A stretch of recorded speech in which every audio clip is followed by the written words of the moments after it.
What's going on, Royal Alliance, and welcome back to a brand new Star Wars Battlefront concept art related video. Now in today's video we will be going over some Mos Eisley concept art, some that I have created myself including hero abilities, and some that Battlefront Captures has actually came up with earlier in the week. So first of all, I'm going to start with the two hero concept arts that I managed to come up with for EA Star Wars Battlefront Mos Eisley, if that was to ever happen. We have one Imperial hero and one Rebel Alliance hero, and we will be starting the video with the Imperial hero.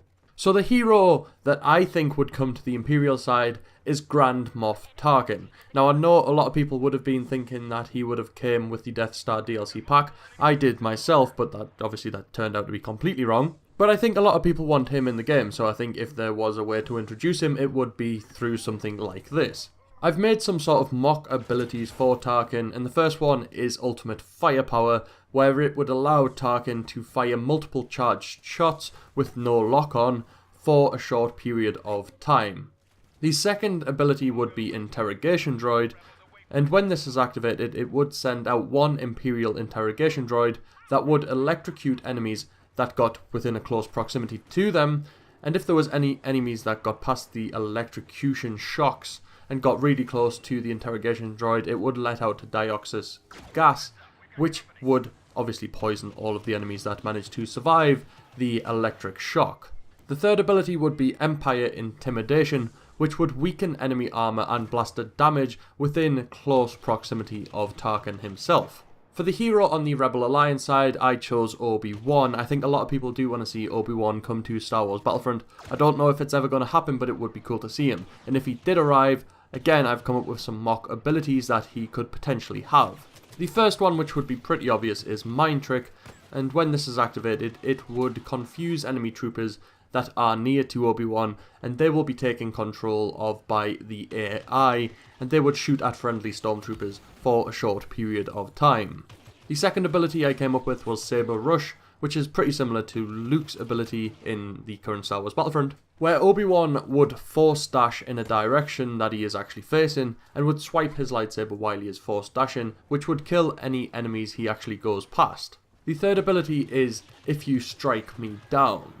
When this is activated, it would increase all friendly armor and damage resistance for a short period of time, only if they were actually alive. So if they were dead, this ability would not affect them. These are just made up, by the way, they are just what I could come up with. If you could think of any abilities for Grand Moff Tarkin and Obi-Wan Kenobi, let me know down in the comment section below. But now we're going to move on to Battlefront Capture's concept art that he came up with in his video earlier in the week. So he came up with 3 potential maps for the Mos Eisley DLC if that were to ever happen.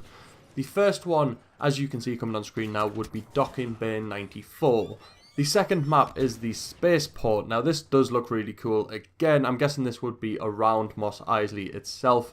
And then the third he came up with was the Cantina, where Obi-Wan actually slices some random guy's arm off in A New Hope, which was, really cool. And this little image does look absolutely amazing. The detail on it is just absolutely incredible as well. He also came up with a forum post which listed exactly what could potentially be in a Mos Eisley DLC if it ever were to happen. And the game mode which Max Cole actually came up with is called Retreat. And the description of this is Han, Chewie, Luke and Ben Kenobi need to escape Mos Eisley by reaching the Falcon. 20-player battle, 4 heroes or villains per team, 6 rebel or imperial troopers per team. It would also be cool if you could go inside the Falcon. A nice Easter egg could be the Sabak game that was featured in A New Hope that you could switch on by pressing the button somewhere nearby. He came up with a few star cards and traits and weapons. The weapon was the DL-21 blaster pistol. The star cards and the traits were a cluster grenade, and the trait was the Risk Taker. And then again, like I said, the maps were Mos Eisley Cantina, Mos Eisley Spaceport, and Docking Bay 94. The vehicle that these guys came up with is also called the Dewback, and it sounds pretty cool, but I will leave a link in the description for this forum so you can go and check it all out yourself, rather than me telling you every single bit about it, and then you going and checking it out and reading exactly what I've just said. Let me know down in the comment section below if you want to see more concept art videos for future Star Wars Battlefront games, or any Star Wars games in general, or even the Star Wars game we have right now. Smash a like on the video if you have enjoyed it, and if you're new to the channel, make sure to subscribe to join the Aurora Alliance and be kept up to date with all things Star Wars. Other than that, may the Force be with you.